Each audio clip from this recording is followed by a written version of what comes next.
Halo Digiters, balik lagi sama saya Arya, dan ini adalah review 6 bulan Vivo X200 Pro. Ya, flashback pas awal-awal rilis di bulan Januari 2025, saya appreciate banget ya sama Vivo Indonesia yang bisa datengin X200 Pro ini resmi dan lebih cepat dari seri yang sebelumnya. Bahkan ini butuh waktu sekitar 2-3 bulan ya dari rilis global. Beda dengan X series sebelumnya yang ngaretnya tuh sampai setengah tahun. Dan momentum keluar awal tahun ini juga menurut saya agak berani ya. Karena ini HP tuh langsung head to head sama S25 Ultra-nya Samsung. Yang memang udah punya jadwal pasti ya. Samsung Unpacked itu udah pasti antara bulan Januari atau Februari. Dan sebulan sebelumnya juga udah ada Oppo Find X8 Pro yang jualan utamanya juga mirip-mirip, yaitu kamera konser. Kalau sekarang peta persaingannya mungkin gak banyak berubah ya. Pemainnya masih itu-itu aja. Cuma agak sayang ya, karena X200 Pro Mini dan X200 Ultra itu nggak masuk resmi Indonesia. Karena ya dua-duanya emang China only gitu. Ya semoga tahun depan kita bisa ngelihat antara versi Pro Mini atau versi Ultra yang bisa masuk resmi Indonesia. Minimal salah satunya lah. Ya kalau kita beli S200 Pro ini pas awal-awal rilis, promonya emang sabrek sih. Waktu itu kita bisa dapetin free TWS-nya Vivo, terus ada cashback juga ya, up to 1,8 juta. Belum lagi ada bonus-bonus lain kayak free kuota internet dan juga asuransi perlindungan HP-nya. Ya kalau di total-total nilainya tuh bisa sekitar 6 jutaan lah. Sekarang harganya masih mirip tapi udah nggak ada promo apa-apa lagi dari Vivo. Malah kalau kata saya sih lebih menarik beli di lapak-lapak online ya. Karena ya nggak jarang seller-seller online tuh bisa jual HP ini dengan bonus sampai puluhan aksesoris gitu buat daya tarik supaya kita beli di toko tersebut. Dan harganya juga sama kayak versi official store-nya. Terus untuk pilihan casing juga udah makin banyak ya. Tapi ya sebagian besar itu casing-casing dari third party atau dari pihak ketiga, bukan dari versi officialnya Vivo. Padahal ya kalau Vivo sendiri yang bikin harusnya bisa lebih menarik ya. Kayak contohnya di flip suite case-nya Samsung gitu. Dan masih belum banyak juga sih brand-brand casing yang gede yang bikinin buat si S200 Pro ini. Ini beda banget sih sama flagship Samsung atau iPhone yang punya banyak opsi casing yang lebih mewah. Ada yang bilang waktu terbaik buat beli HP flagship itu 6 bulan setelah HP-nya itu rilis. Karena ya di umur segitu biasanya software-nya udah lebih matang ya buat dicoba. Dan gak jarang kita bisa dapetin harga yang udah mulai turun. Ya karena kan brand itu udah mulai ngabisin stok ya. Dan siap-siap digantiin sama seri yang lebih baru 6 bulan kemudian. Tapi susah juga sih kalau flagshipnya tuh modelan Vivo X200 Pro ini. Asli, ini HP tuh kayaknya demand-nya tinggi banget ya. Sampai-sampai harga jualnya tuh juga masih stabil di 18 juta kembali 1000. Dan ini cuma ada satu varian memori aja ya, di 16/512 GB.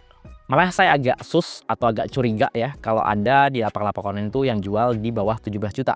Karena ya pas saya cek di kolom diskusi, itu ternyata dia bilang kalau HP-nya itu repack. Jadi bukan dapat segel asli dari pabrikannya. Resikonya tentu kita dapat garansi resmi yang udah angus atau kita nggak dapat aksesoris yang original. Ya inilah resiko kalau kita beli harga miring ya, tentu dapat yang modelan-modelan kayak gitu. Ya, jalan 6 bulan ini Vivo sendiri udah ngasih sekitar 4 kali update software ya buat si X200 Pro ini. Dan HP ini sekarang masih jalan pakai Funtos OS 15 yang basisnya Android 15. Dan untuk update security patch yang terakhir itu di bulan Juli 2025. Hardware kamera di sini emang udah cakep banget, udah dewa. Cuma ya memang software di sini punya pengaruh yang signifikan ya. Karena kalau saya lihat ya, Vivo di sini 2 bulan pertama tuh bener-bener fokus ngebenerin kameranya, Pak. Jadi ya ngefix beberapa bugs termasuk naikin detail kamera sampai ningkatin stabilitas kameranya. Kita semua sepakat ya, DNA Vivo seri X itu emang di kameranya. No debat lah soal ini. Dari zaman debut di X5 Pro sampai X200 Pro terbaru, skill kameranya tuh di atas normal. Nah, ngelihat hardware kamera yang sengeri ini, banyak banget nih foto-foto yang di Instagram Gadget Gaul itu hasil foto Bro Hadi pakai kamera HP ini. Dan saya sendiri juga cukup pede bahwa HP ini tuh buat dokumentasi kegiatan kerjaan di luar kota. Jadi pas banget ya, bulan lalu tuh ada tugas ke Balikpapan, biasalah ngerekap kegiatan event selama di sana. Ambil foto-foto di tempat yang crowded, di outdoor sampai indoor, memang semenyenangkan itu sih pakai si S200 Pro ini. Fleksibel banget, mau zoom in pakai telenya atau zoom out pakai 0,5-nya. Hasilnya tuh berasa punya karakter detail dan warna yang sama. Ya, hampir nggak ada yang bisa dicela dari kamera utama dan ultrawide-nya. Ini tuh khas kamera HP flagship banget. No debat ya, kalau di harga belasan juta kayak gini, kita pengennya kualitas foto yang terbaik. Dan Vivo bisa eksekusi bagian ini dengan cukup perfect.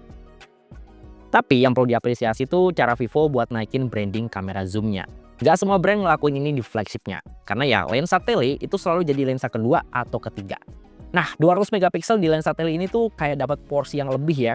Dan emang foto-foto jarak jauh di HP ini tuh bener-bener semenyenangkan itu. Contohnya kayak pas saya fotoin kapal tongkang dengan tumpukan batu baranya, atau gedung istana di IKN yang sedetail ini dari kejauhan. Saya perlu puji kestabilan lensa tele ini. Ini bener-bener steady buat framing foto. Nah, dengan resolusi yang segede ini, buat foto-foto portrait juga bisa dapetin efek bokeh yang lumayan natural ya. Skill kayak gini nih, yang susah ditiru HP-HP konser lainnya. Terus mode malamnya juga tinggal merem aja sih. Ini tuh warnanya masih solid ya. Terus minim noise, detailnya rapi. Cuma mungkin buat beberapa orang, foto malamnya tuh punya vibes yang kelihatan lebih gelap. Tapi ini balik lagi ke selera masing-masing. Ada yang suka mode malam yang serba terang kayak toko emas. Tapi ada juga kok yang suka vibes gelap dan dingin kayak gini. Karena lebih berasa malamnya. Saya tuh justru lebih salfok sama hasil lensa telenya pas dipakai malam-malam gini. Asli sih, ini detail itu masih konsisten ya, nggak ada yang ngeblur, dan mungkin lebih ke pergeseran warna aja, terutama pas ngadepin cahaya lampu yang lumayan keras.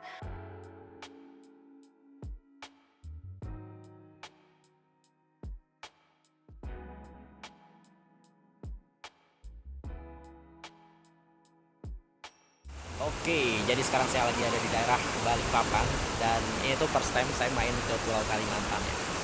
Saya nggak expect banget, ternyata suhu di sini tuh bener-bener sepanas itu ya.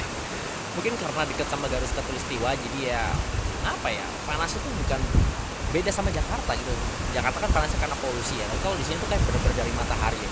Jadi kayak berasa ada dua matahari. Dan ini tuh masih jam 5 sore. Nah ini waktu Indonesia Tengah sih, kalau di Jakarta sih jam 4 sore ya, tapi masih bener-bener sehot itu. Ini sekalian saya lagi bawa Vivo S200 Pro ya, di umurnya yang udah setengah tahun, dan ini HP masih bagus banget kamera videonya, dipakai buat konten. Di kamera depan saya pakai di 4K 30 fps ya. Ini resolusi dan frame rate yang menurut saya itu paling fleksibel buat gonta-ganti lensa ya. Ini saya pindah ke kamera utama. Nah, saya kasih lihat penampakan laut ya. Ini di pantai apa ya? Pantai BSB kalau nggak salah tadi namanya tuh. Kita bisa pindah-pindah lensa dengan sangat-sangat fleksibel. Nih ke ultra wide-nya dan smooth banget ya. Coba arahin ke sana tuh. Ada gedung-gedung. Ini agak backlight ya. Kita coba zoom ke 3,7 kali. Masih cukup smooth dan framingnya juga masih enak ya. Tuh di depan sana tuh banyak kapal-kapal tongkang yang bawa batu bara. Kita sekalian zoom lagi deh. Nah ini untuk 10 kali tuh warna-warna hitam tuh. Oh, jauh banget ya sih kalau dari sini. Masih kelihatan cukup jelas ya di frame. Ya, memang benar-benar fleksibel itu untuk 4K 30 fps. Kita cobain untuk frame rate yang lain ya, yang lebih tinggi. Ya, cuma nggak enaknya kalau 4K 60 fps itu ya nggak fleksibel untuk pindah-pindah kamera depan dan kamera belakang. Jadi ya harus satu-satu kalau pengen nyobain. Ini juga belakangnya saya nyalain Dolby Vision ya. Warnanya emang benar-benar seenak itu dilihat. So far sih yang saya lihat di preview beneran gonjreng banget sih ini.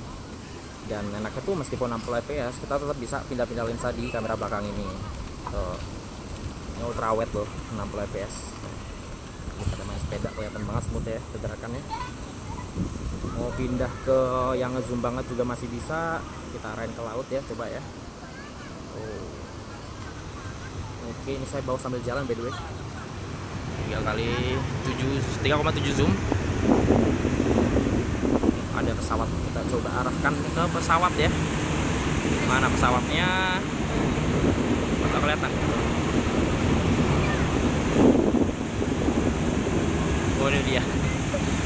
10 kali. Cakep bos. Sampai dia hilang. Mau dibikin bokeh sinematik juga bisa ya. Dan ini tuh kamera depan loh. Cuma untuk resolusi memang kalau perbokehan ini mentoknya di Full HD aja. Tapi sih so far kalau ngeliat hasil blurnya tuh rapi banget ya. Tuh. Nah, saya gerak-gerak. Tapi bagian belakangnya blurnya beneran nggak ada yang kayak maksa gitu blurnya.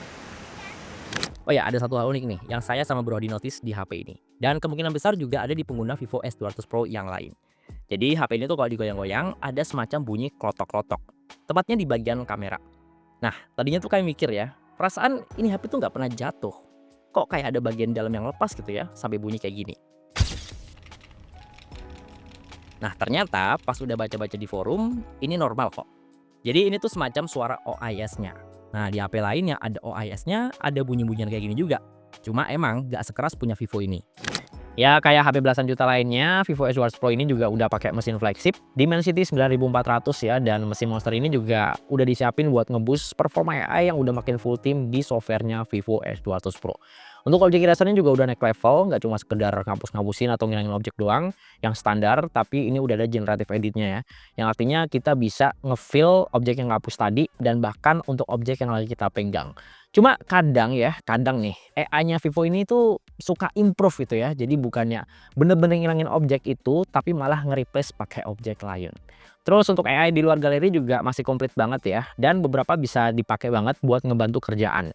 Kayak misalnya AI buat transkrip rekaman rapat, terus ada AI buat ngerapin dokumen jadi lebih terstruktur, dan bahkan ada AI interpreter buat ngebantu ngobrol lintas bahasa.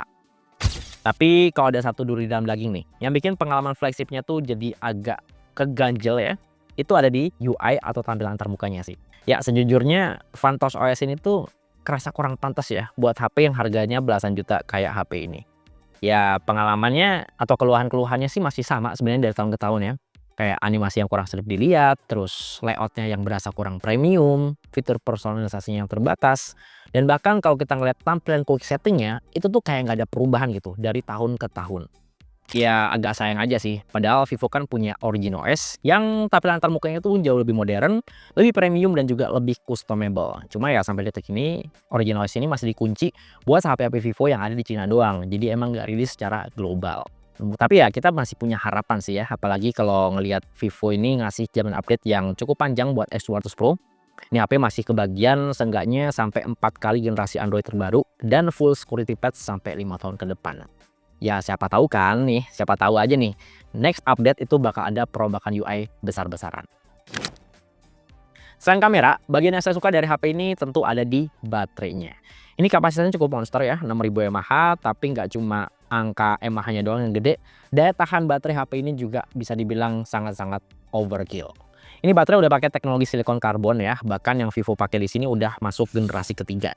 Jadi ya kapasitas segede ini jelas masih bisa dimasukin di bodi seringkas Vivo X200 Pro. Tapi yang bikin kaget sih pas saya ngelihat battery health di HP ini. Jadi HP ini tuh bisa ngelihat kesehatan baterai ya kayak di iPhone, dan pas saya cek ternyata angkanya tuh masih 100% loh, meskipun udah dipakai sekitar 6 sampai 7 bulan. Terus buat pemakaian seharian penuh, baterainya juga nggak bikin insecure ya.